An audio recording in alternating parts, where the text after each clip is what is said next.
Olá pessoal, eu sou o professor Marcelo e hoje nós vamos falar sobre tecido conjuntivo de sustentação, cartilaginoso e ósseo. Então o tecido cartilaginoso ele é formado por uma abundante matriz extracelular, como qualquer tecido conjuntivo, só que a diferença é que essa matriz extracelular ela é rígida. Então o que acontece? Dentro dessa matriz nós vamos ter células alojadas em lacunas que nós chamamos de condrócitos. E na periferia dessa matriz, nós vamos ter o que nós chamamos de condroblastos, né? Além disso, aqui nós temos a região da cartilagem, nós temos também um tecido conjuntivo denso aqui revestindo, que nós chamamos de pericôndrio. Então nós temos três tipos de cartilagem. Nós temos a cartilagem hialina, elástica e fibrosa. A cartilagem hialina, né, a fresco ela tem uma cor branca azulada ou translúcida. E ela é encontrada em várias partes, várias estruturas do nosso corpo, como por exemplo, parede das fossas nasais, traqueia, brônquios, reveste as articulações. Ela também vai formar o primeiro esqueleto do embrião que posteriormente vai ser ossificado, então dando a formação dos ossos. Ela também vai formar o disco epifisário, que vai ficar entre a diáfise e a epífise dos ossos, permitindo posteriormente um crescimento longitudinal desse osso, né, em relação ao comprimento. E daí, no caso, nós temos uma matriz, então, essa matriz cartilaginosa. Então ela é formada por fibrilas de colágeno do tipo 2, então 40% dela é formada por essas fibrilas, dando resistência a essa matriz. E nós temos macromoléculas como ácido hialurônico, proteoglicanas e glicoproteínas. Então o que acontece é o seguinte, como que nós temos essa estrutura então dessa matriz rígida? O que ocorre é que esse ácido hialurônico ele é uma grande molécula e aqui está representada nesse esquema através dessa macromolécula vermelha e junto a ela nós podemos ter até 200 proteoglicanas se ligando. Então isso tudo aqui vai formar uma grande estrutura que nós chamamos de agrecana. E essa agrecana ela vai se ligar, ela vai interagir com as moléculas, com as fibrilas de colágeno do tipo 2. Então toda essa estrutura emaranhada vai dar uma característica rígida para essa matriz, para a matriz cartilaginosa. Então as células que permanecem dentro, internamente nessa matriz, nós chamamos de condrócitos. Então são células que elas vão estar em lacuna, então aqui nós temos o corte histológico de uma cartilagem, então notem aqui nós temos os condrócitos, né, aqui o pericôndrio, e aqui nós temos as células, aqui seria uma micrografia eletrônica, então aqui nós temos os condrócitos internamente da matriz cartilaginosa. Então ele possui baixo metabolismo, por quê? Porque na cartilagem nós não temos vasos sanguíneos. Então nesse caso, a nutrição dessas células ela vai ocorrer por simples difusão através dessa matriz cartilaginosa. E aqui na região, então, ou circulando toda a cartilagem, nós temos o pericôndrio. Então o pericôndrio ele é um tecido conjuntivo denso que vai envolver todo esse tecido cartilaginoso, e ele é extremamente importante para o tecido cartilaginoso, porque é ele que vai permitir a nutrição da cartilagem, já que a nutrição vai ser por difusão, né? E também ele vai gerar o crescimento dessa cartilagem. Então como que isso é possível? Então os fibroblastos desse tecido do pericôndrio, eles vão se diferenciar em condroblastos e esses condroblastos vão formar, nesse caso, a matriz cartilaginosa e vão dar origem a condrócitos, então permitindo o crescimento na margem desse tecido. Nós temos também a cartilagem elástica. Então a diferença da cartilagem elástica para a hialina é que na cartilagem elástica nós temos uma quantidade menor de colágeno e uma quantidade maior de fibras elásticas, então dando a característica elástica para essa cartilagem. Então aqui nós temos uma imagem desse tecido mostrando as fibras elásticas e aqui nesses espaços onde nós temos os condrócitos. Então note que nós temos uma grande quantidade de fibra elástica, dando essa elasticidade para esse tipo de tecido. Então nós encontramos ela principalmente no pavilhão auditivo, na epiglote e na laringe. E a fresca ela vai ter uma cor amarelada devido à grande quantidade dessas fibras. Nós temos a cartilagem fibrosa, então ela tem uma característica intermediária entre a cartilagem hialina e o tecido conjuntivo denso. Então nesse caso ela está relacionada principalmente com o tecido conjuntivo denso nas ligações entre esse tecido e o tecido ósseo. Então, essa cartilagem ela vai ter como característica uma grande quantidade de fibras de colágeno distribuídas de forma uniforme, né, ou direcional, da mesma forma que um tecido conjuntivo denso. Então, ela tem ela tem uma característica muito parecida com o tecido conjuntivo denso. E nesse caso, os condrócitos eles ficam enfileirados entre essas fibras de colágeno, né? Então elas possuem, nesse caso, aqui uma grande força e tensão. E nós temos o tecido ósseo. Então a diferença do tecido ósseo para os demais tecidos é que, além de nós termos uma matriz extracelular rígida, nós temos a mineralização dessa matriz extracelular.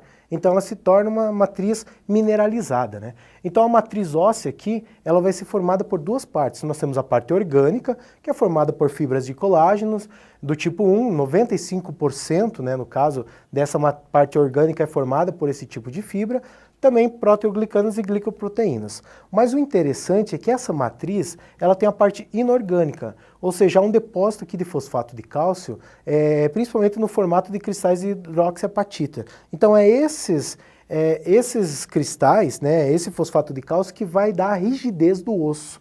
Então nós temos aqui uma matriz mineralizada. E dentro dessa matriz mineralizada nós temos células que nós chamamos de osteócitos. Então essas células, elas estão internamente na matriz mineralizada e elas possuem expansões citoplasmáticas, que permitem com que elas façam conexão entre as células, né? Então há uma conexão aqui celular através dessas expansões, e essas expansões vão formar canalículos dentro dessa matriz calcificada. Então eles vão manter ligação através de junções comunicantes e eles são essenciais, no caso, para a manutenção da matriz óssea, porque se houver a morte dessas células, a matriz óssea ela vai ser reabsorvida. Então essas células elas vão receber nutrientes, alimentos, através da difusão célula a célula por essas expansões citoplasmáticas. Nós temos os osteoblastos, que vão formar uma camada ao redor do tecido da matriz óssea. Então aqui nós temos um esquema que demonstra isso. Aqui nós temos a matriz óssea, os osteócitos, e em volta dela, formando esse tapete, nós temos os osteoblastos. Ele forma mais ou menos como se fosse um epitélio. Então essas células que elas vão secretar a matriz óssea primária, né, formada, que a gente chama de osteoide. Então é uma matriz óssea, eles que vão secretar a parte orgânica, então é uma matriz óssea ainda não mineralizada. E o que ocorre é que, eventualmente, uma dessas células, os osteoblastos, ela pode ser capturada pela matriz óssea, né, e ela vai formar posteriormente um osteócito. Então, nós temos os osteócitos sendo formados a partir da diferenciação desses osteoblastos. Além disso, nós temos um terceiro tipo de célula. Nós temos aqui os osteoclastos. Então, são células grandes, multinucleadas, e esses osteoclastos, que nós podemos ver aqui nós temos o tecido ósseo, as 3 células, então 3 osteoclastos. Então são células multinucleadas, células grandes, e essas células elas são responsáveis pela absorção da matriz óssea. Então elas vão fazer o remodelamento da matriz óssea, a reabsorção da matriz óssea, né? E eles são encontrados geralmente em depressões dentro da matriz óssea, que nós chamamos de lacunas de Hall-Ship. Nós podemos macroscopicamente também classificar o tecido ósseo de 2 tipos. Nós temos o tecido osso compacto e o tecido osso esponjoso, onde nós temos lacunas aqui e ele forma essas trabéculas.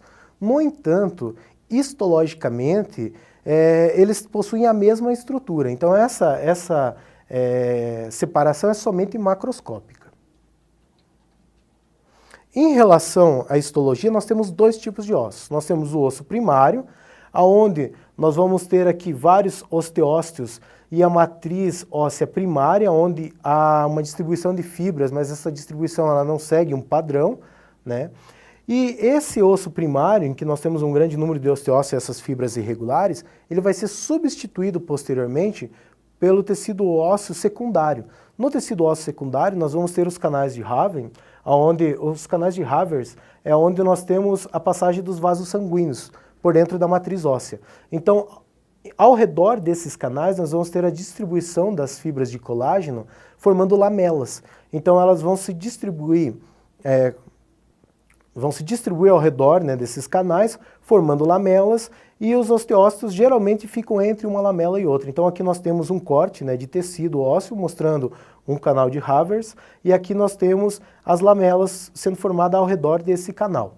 E nós também temos a conexão entre esses canais através do canal de Volkmann. Então o canal de Volkmann vai fazer a conexão tanto da parte externa do osso para a parte interna, como também dos canais de Havers para a parte interna do osso. Além disso, tanto exteriormente como interiormente, nós temos tecido conjuntivo revestindo esse osso. Então, a parte externa nós chamamos de periósteo e a parte interna nós chamamos de endósteo. E como que esse tecido cresce? Então nós temos dois tipos de crescimento. Nós temos a ossificação intramembranosa, então inicialmente nós vamos ter aqui uma membrana e a partir de algum momento osteoblastos começam a secretar essa matriz óssea, formando, nesse caso, um tecido ósseo primário, que aqui nós temos um corte no tecido demonstrando isso, então nós vamos ter aí células que vão ficar aprisionadas dentro dessa matriz, que são os osteósteos, e nós vamos ter os osteoblastos ao redor secretando essa matriz. Então esse seria uma ossificação intramembranosa, né? Posteriormente, nós podemos ter também a ossificação endocondral. Então a ossificação endocondral, ela é formada a partir de um molde de cartilagem, né, diferente da intramembranosa. Então nesse caso aqui nós temos um molde de cartilagem, essa cartilagem ela vai ser modificada, então nós vamos ter a hipertrofia dos condrócitos. Posteriormente nós vamos ter a redução então dessa matriz cartilaginosa, com também a mineralização dessa parte que ficou, né, que sobrou dessa matriz cartilaginosa, e a morte dos condrócitos. Então isso vai gerar vários espaços dentro desse tecido cartilaginoso. Posteriormente nós vamos ter a invasão de vasos sanguíneos aqui e também a invasão de osteoblastos. Esses osteoblastos vão começar a liberar a matriz óssea e vão formar o osso aqui. Posteriormente nós podemos ter o surgimento também desse centro secundário de ossificação que vai ser nas epífises. Com o passar do tempo nós vamos ter a ossificação então desse molde inicial de cartilagem formando aqui um osso endocondral. É isso, pessoal, obrigado, até mais.